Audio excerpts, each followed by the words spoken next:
Bonjour, dans cette vidéo, un exercice d'application de la loi binomiale suivi d'un calcul d'espérance. Vous jouez au basket, vous faites un concours de shoot, votre adversaire a marqué 3 shoots sur 5, vous savez que vous marquez 70% de vos shoots. Première question, quelle est la probabilité que vous marquiez au moins un shoot? Alors, pour se représenter la situation, vous allez construire un arbre. Vous avez 70% de chance de marquer, donc 30% de chance d'échouer. Et ça, 5 fois de suite. Construire tout l'arbre serait difficile, mais vous pouvez construire le début de l'arbre. Ce qui met en évidence que vous avez affaire à une binomiale, puisque vous avez reproduction à l'identique de l'expérience à deux issues, marquer ou échouer. Et pour une binomiale, il faut toujours commencer par noter x, le nombre de succès, ce qui va faciliter par la suite la rédaction. Maintenant, quelle est la probabilité de marquer au moins un shoot? Vous devez savoir le contraire de au moins un, c'est aucun, et on s'appuie sur cette relation.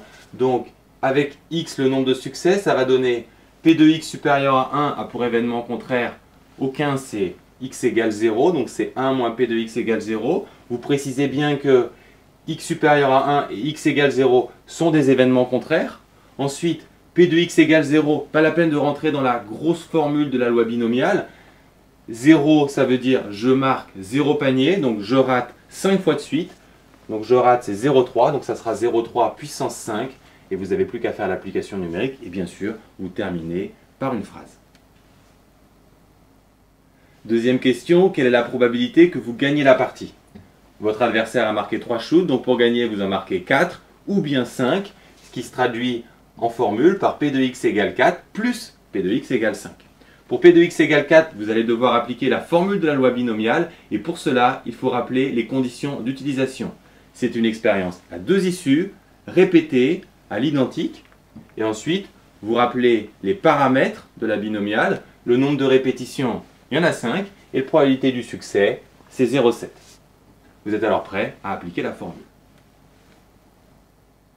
Alors, p de x égale 4, il faut marquer 4 fois, la probabilité de marquer c'est 0,7, donc 0,7 puissance 4. Il faut rater une fois, donc 0,3 puissance 1. Et enfin, ce ne sont pas forcément les 4 premiers paniers qui sont marqués, d'où la présence de la combinaison. P de x égale 5, inutile d'utiliser cette grosse formule avec la combinaison. Il suffit de se dire, on marque 5 fois, donc 0,7 puissance 5. La combinaison, vous pouvez la calculer avec la calculatrice ou alors vous pouvez tout simplement savoir que ça fait 5. On a vu pourquoi dans la vidéo combinaison. Puis vous terminez à la machine, vous trouvez le résultat et vous concluez par une phrase. On vous demande à présent l'espérance du nombre de shoots marqués. Alors vous avez des réflexes, espérance, tableau, loi de probabilité, il faut calculer la moyenne, mais inutile de partir dans ce processus parce que vous avez affaire à une loi binomiale et dans ce cas, la formule de l'espérance est donnée, c'est n fois p, donc ici 5 fois 0,7 qui fait 3,5 et donc vous pouvez espérer marquer en moyenne 3,5 shoots. Dernière question, un repas est mis en jeu. Si vous perdez, vous payez les 2 repas, s'il y a match nul, chacun paie son repas. On vous demande quelle est l'espérance de la dépense. Alors, on voudrait bien utiliser notre formule associée à la loi binomiale, mais est-ce qu'on a affaire à une binomiale?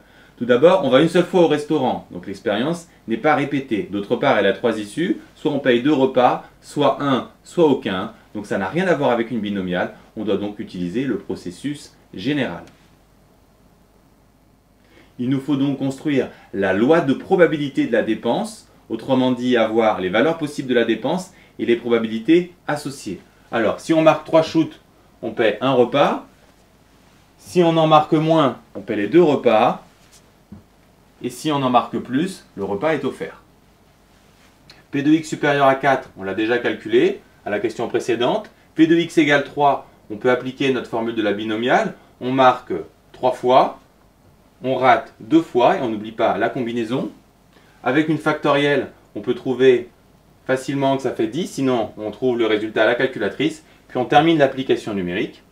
Enfin, pour la probabilité de perdre, donc p de x inférieur à 2, on peut partir en calculant p de x égale 0 ou 1 ou 2, mais ça sera très lourd. C'est beaucoup plus simple de penser que la somme des probabilités fait 1, et donc on va faire 1 moins les 2 probabilités précédentes, ce qui nous donne le résultat suivant. il ne nous reste plus qu'à récapituler les résultats dans un tableau et ensuite vous appliquez la formule de l'espérance après l'avoir rappelée. Donc on multiplie les valeurs et les probabilités associées et en somme, on obtient le résultat suivant et on conclut par une phrase, l'espérance est d'environ 16 €.